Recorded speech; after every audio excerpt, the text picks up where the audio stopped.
We now know what conference the ECU Pirates are going to be a part of in the future. I've learned that the new conference is named the American Athletic Conference, the AAC, not to be confused with the ACC that has such strong brand identity in this state. According to reports, university presidents of all member schools approved the new moniker yesterday. The new name will take effect July 1st as the Catholic 7+3 take the Big East name with them. ECU will not join the American Athletic Conference until July 1 of 2014. Until then, they will compete and, if new athletic director Jeff Compher gets his way, win championships in Conference USA. The first 5 weeks of the NASCAR racing season have brought us several things.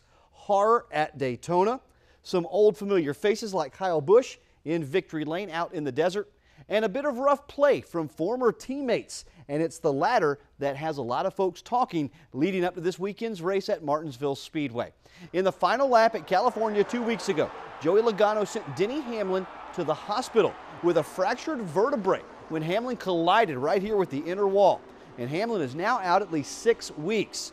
After the race, Tony Stewart went after Logano for what he considered a block late in the race, and this fight ensued. Logano has defended his actions, saying he was doing right here what any driver would have done, while Stewart has promised to teach Logano a lesson the next time they meet on the track. If that was earlier in the race, yes, it was really dumb to do.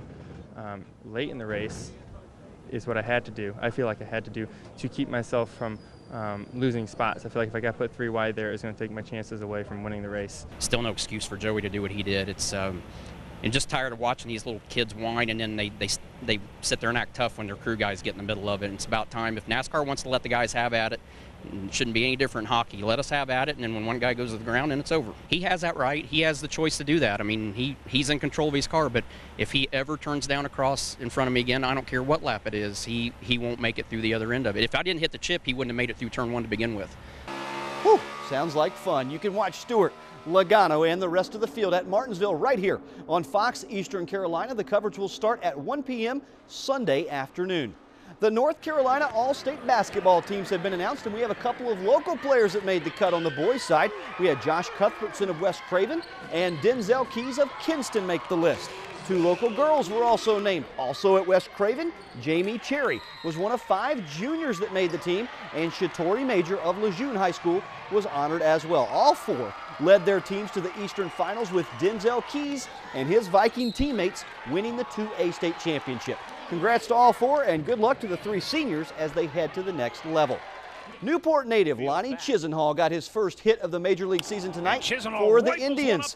A double to deep left field that drove in 2 runs against the Toronto Blue Jays, but unfortunately that was not enough as the Tribe falls to Toronto 10-8. Big league scoreboard, the Braves bats finally met their match tonight in the Phillies' Cliff Lee. Lee goes 8 scoreless innings, defeats the Bravos 2-0. Nationals continue their hot play. They are now 3-0 after defeating the Marlins 6-1 thanks to a solid day at the plate from Ryan Zimmerman. And I can tell you the Hurricanes lost to Tampa Bay 5-0. Up next for Carolina, the New York Rangers come into Raleigh on Saturday night. That's all for sports. More with Brian, Jamie, and Skip after the break.